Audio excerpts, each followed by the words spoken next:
Welcome back to our online story time for summer reading program. If you don't know me, I'm Miss Elizabeth, and I'm happy to have you here. I hope everyone's been enjoying our online story times. And for this week, we're going to be doing a classic fairy tale with a really fun, wacky twist. Now, everyone knows the story of Godilocks and the Three Bears, right? If you don't, ask your parent real quick, maybe pause it.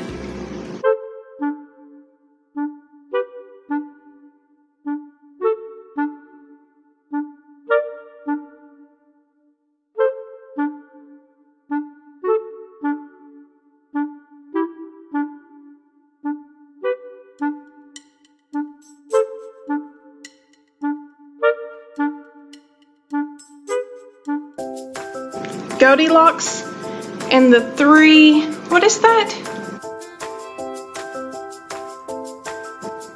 The three dinosaurs. Oh my goodness. That is pretty wacky, isn't it? Once upon a time, there were three dinosaurs. Papa Dinosaur, Mama Dinosaur, and some other dinosaur who happened to be visiting from Norway.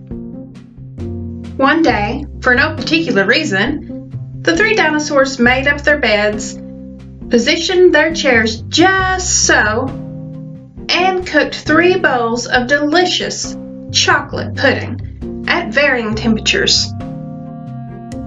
"Oh boy," said Papa Dinosaur in his loud, booming voice. "It is finally time to leave and go to someplace else." He. "Yes," continued Mama Dinosaur. "I sure hope no innocent little succulent child happens by our unlocked home while we are, someplace else." Then the other dinosaur made a loud noise that sounded like a big evil laugh, but was probably just a polite Norwegian expression. Har, har, har, har, har, har. The three dinosaurs went someplace else and were definitely not hiding in the woods waiting for an unsuspecting kid to come by. Sure enough, 5 minutes later, a poorly supervised little girl named Godilocks came tramping along. Just then, the forest boomed with what could have been a dinosaur yelling, "Gotcha!" But I'm pretty sure it was just the wind. The loud noise was immediately followed by another loud noise that sounded kind of like, "Be patient, Papa Dinosaur. The trap is not yet sprung." But that could have been a rock falling. Or a squirrel. Either way, Godilocks was not the type of little girl who listened to anyone or anything. For example, Godilocks never listened to warnings about the dangers of barging into strange, enormous houses. So as soon as Godilocks came across a strange, enormous house, she barged right in. Is that very smart? Would you do that? I hope not. Inside, Godilocks immediately smelled the 3 bowls of delicious chocolate pudding. "Mmm," said Godilocks. "That chocolate pudding smells delicious. If only I could get all the way to the top of that counter." Then Godilocks noticed a very tall ladder that just happened to be there and certainly wasn't left on purpose. Godilocks climbed up the ladder and found herself face to face with 3 gigantic bowls of chocolate pudding. The first bowl of chocolate pudding was too hot, but Godilocks ate it all anyway because, hey, it's chocolate pudding, right? The second bowl of chocolate pudding was too cold. But who cares about temperatures when you're having a big bowl of chocolate pudding?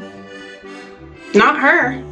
The third bowl of chocolate pudding was just right.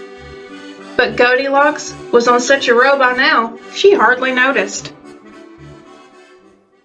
Soon Godilocks was stuffed like one of those delicious chocolate-filled little girl bonbons, which, by the way, are totally not the favorite thing in the whole world for hungry dinosaurs. The first chair was too tall. The second chair was too tall. But the third chair was too tall.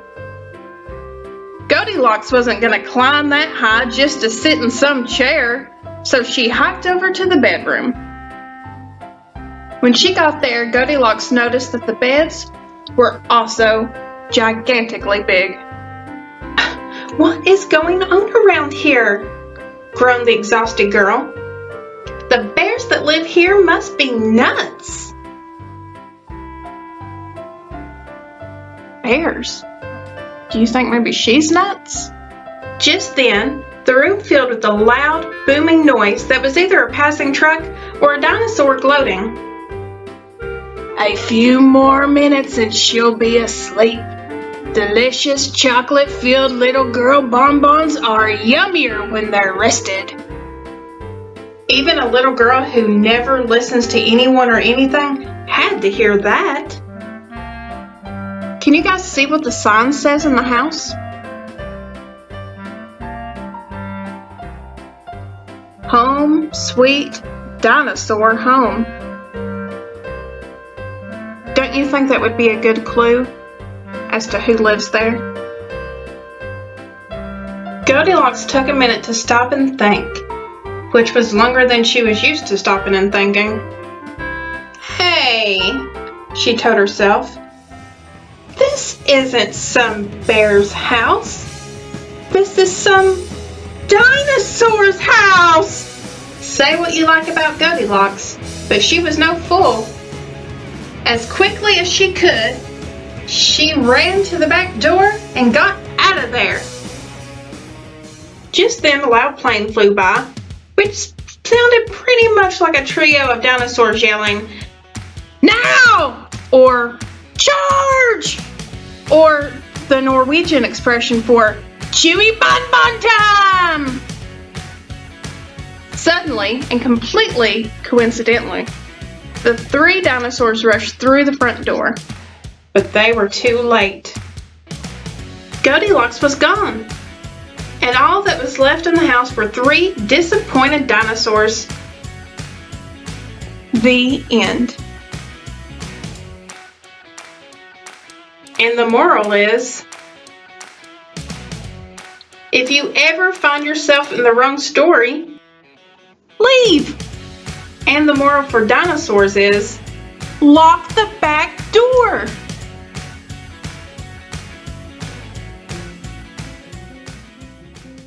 Did you guys enjoy that story? I sure hope you did. I also hope you'd be a lot smarter than Godilocks was. Hopefully you wouldn't wander into anybody's house. And if you happen to be in a dinosaur's house, I would hope you would take note and get out of there. But I'm so glad you guys were here to watch this with us. And I have a project for us too. Now, this isn't something you have to do, but if you happen to have paper lying around, take a few sheets of paper, whether it's computer paper or cardstock or construction paper. Take a few pieces, put them together all nice and neat, and then you're going to fold it.